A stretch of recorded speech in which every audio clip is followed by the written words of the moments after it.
The causes of World War One.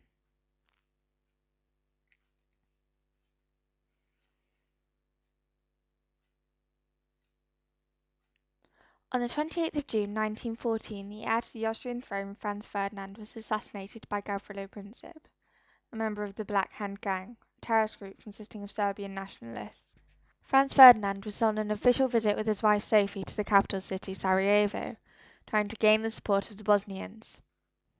After nearly all of the Black Hand members chickened out from attacking the Archduke or failed their assassination attempt, only prisoner Princip was left. He was on the roadside eating a sandwich when Franz Ferdinand's car took a wrong turn and turned into the same lane that Princip happened to be in. Gavrilo Princip, whilst the car was trying to reverse, simply walked up to the car and shot the Archduke and his wife once, killing them immediately. He then tried to kill himself but failed as he only had a dodgy suicide pill that made him throw up. He was taken into custody alive. This incident has been thought by many people to have been the main event that triggered World War One.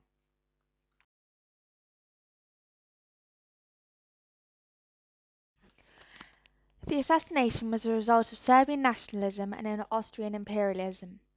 In the Balkan Wars in the 1900s, countries broke away from the Ottoman Empire, Serbia being one of these countries. There was a number of wars that took place in this time, and Serbia emerged as being the most powerful. Austria felt threatened by this. Both of these countries wanted to gain control of Bosnia. Austria used imperialism to claim the right to rule Bosnia, because of a deal she had with Turkey, the current ruler of the Balkans, whereas Serbia used nationalism, claiming that she had the right because the people living there were fellow Slavs.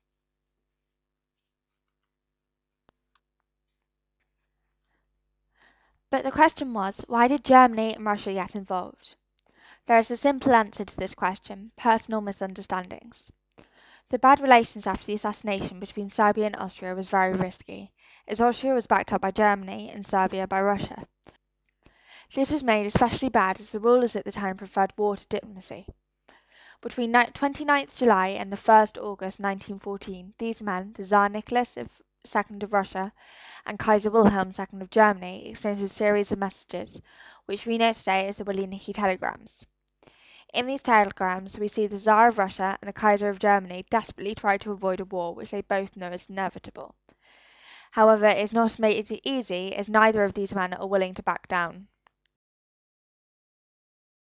Why did France and Britain get involved? Because of the alliance system developed by Bismarck, Chancellor of Prussia. There were several alliances in this time. The Triple Alliance formed in 1882 with Germany, Austria-Hungary and Italy. The Triple Entente with France, Russia and Britain formed in 1907. The Dual Alliance, Germany and Austria-Hungary, and the Entente Cordiale, with France and Britain.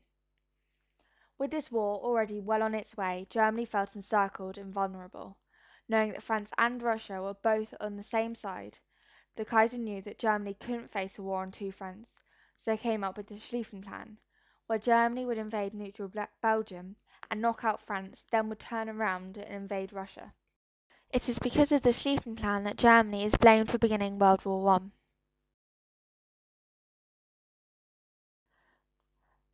Colonial rivalry was impacted very heavily on by the alliance system. 1905 to 1911, in the Entente Cordiale, France and Britain made an agreement that Britain could have the freedom to control Egypt, and Britain would help France take over Morocco. The Kaiser was jealous of their African empires and felt that Germany should also have a place in the sum. Kaiser Wilhelm made a speech supporting the independence of Morocco. He demanded an international conference, provoking the French. Then in 1906, Britain called for a conference in Algeciras, in which Britain supported France, humiliating Germany. In 1911, after Moroccan terrorists began causing trouble again, France persuaded the Sultan to invite French troops in to restore order. Germany, alarmed at France's power, sends a gunboat, the Panther, one of their dreadnoughts, into Agadir to protect German interests. But when Lloyd George supports France, Germany is forced to back down yet again. The result of this rivalry led to the arms race between Germany and Britain. Britain ruled the waves since the Battle of Trafalgar and needs to keep on doing so to protect her empire. Because of Germany's wish to have her own empire a place in the sun, she started to build a larger navy, and began making the dreadnoughts in 1906, which made all the other battleships insignificant, as they were fast, easily maneuverable, and equipped with massive amounts of heavy guns. This meant that Britain was forced to build many more of these dreadnoughts so as to be able to maintain her empire and not lose it to the Germans. This conflict turned into the arms race.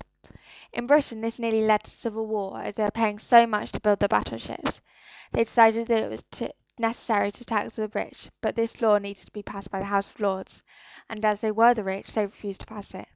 In the end, the king used blackmail to get them to pass the law.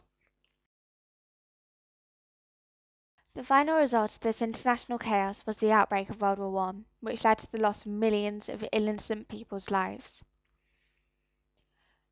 The July Crisis.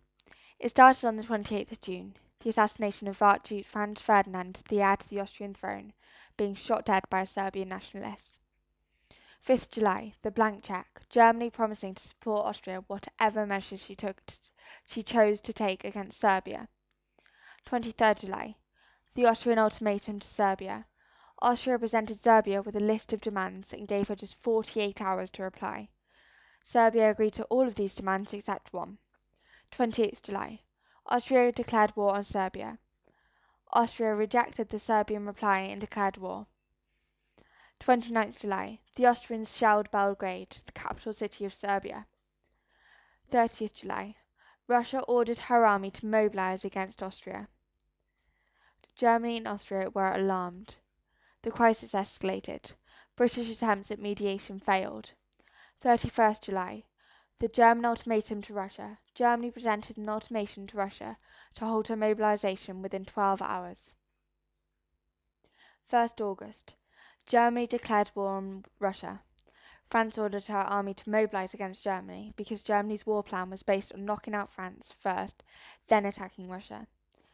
3rd August, Germany declared war on France and sent troops through Belgium. 4th August, Britain declared war on Germany for invading neutral Belgium.